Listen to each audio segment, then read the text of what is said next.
ಒಂದೂರಲ್ಲಿ ಒಬ್ಬ ರಾಜ ಇದ್ದ. ಆತನ ಸಾಮ್ರಾಜ್ಯದಲ್ಲಿ ಎಲ್ಲ ಇತ್ತು.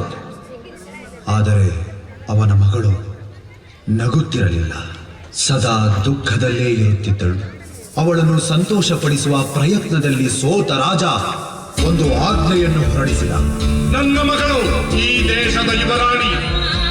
ಅವಳು ನಗುತ್ತಿಲ್ಲ, ಸಂತೋಷದಿಂದಿಲ್ಲ ಎಂದ ಮೇಲೆ ದೇಶದಲ್ಲಿ ಯಾರೂ ನಗುವಂತಿಲ್ಲ, ಸಂತೋಷದಿಂದಿರುವಂತಿಲ್ಲ.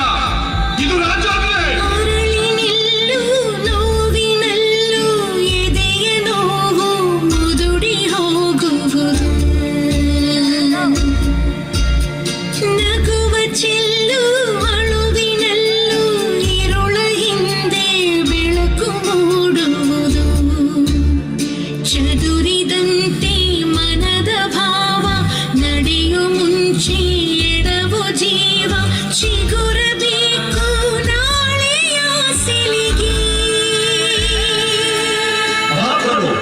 ಓರ್ವ ಯುವತಿ ನಿಮ್ಮ ಆಜ್ಞೆಯನ್ನು ಮೀರಿ ಸಂತೋಷದಿಂದ ಹಾಡಿ ಕುಣಿಯುತ್ತಿದ್ದಾಳೆ. ಸಂತೋಷದಿಂದ ಹಾಡಿ ಕುಣಿಯುತ್ತಿದ್ದಾಳ? ಹಾಗಿದ್ದರೆ ಅವಳ ಎರಡೂ ಕಾಲುಗಳನ್ನು ಕತ್ತರಿಸಿ ಹಾಕಿ. ಕಾಲಿಲ್ಲದವಳ ಕೈಯಲ್ಲಿ ಏನು ಮಾಡಲಾಗುತ್ತದೆ? ಅದು ಹೇಗೆ ಸಂತೋಷವಾಗಿರುತ್ತಾಳೋ ನಾನು ನೋಡುತ್ತೇನೆ.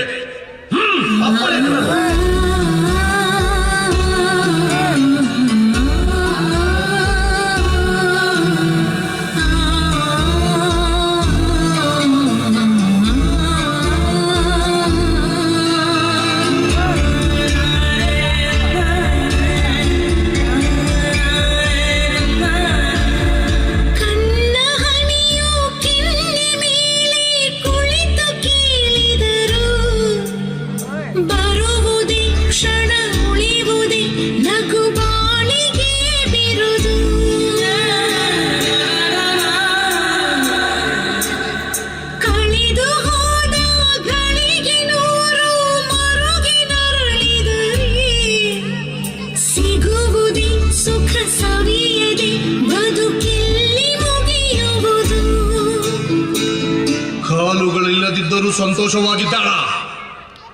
ಹಾಗಿದ್ದರೆ ಅವಳ ಎರಡೂ ಕೈಗಳನ್ನು ಕತ್ತರಿಸಿ ಹಾಕಿ. ಕಾಲು ಕೈಗಳಿಲ್ಲದವಳು ಅದು ಹೇಗೆ ಸಂತೋಷವಾಗಿರುತ್ತಾಳೋ ನಾನು ನೋಡುತ್ತೇನೆ.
ಕೈ ಕಾಲುಗಳಿಲ್ಲದಿದ್ದರೂ ಸಂತೋಷವಾಗಿದ್ದಾಳ?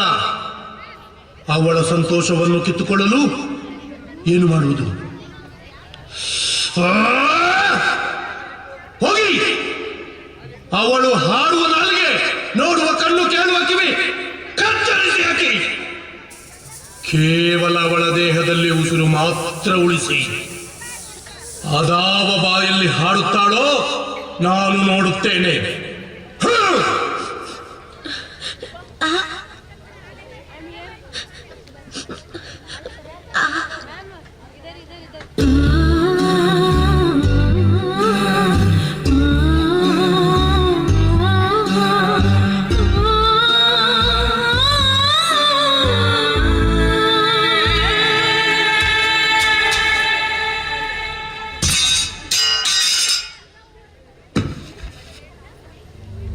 ನಾನು ಸೋತು ಬಿಟ್ಟೆ ತಾಯಿ.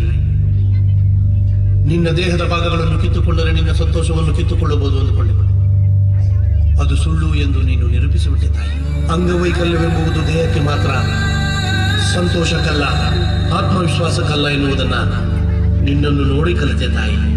ನನ್ನನ್ನು ಕ್ಷಮಿಸಿಬಿಡು ತಾಯಿ, ನನ್ನನ್ನು ಕ್ಷಮಿಸಿಬಿಡು.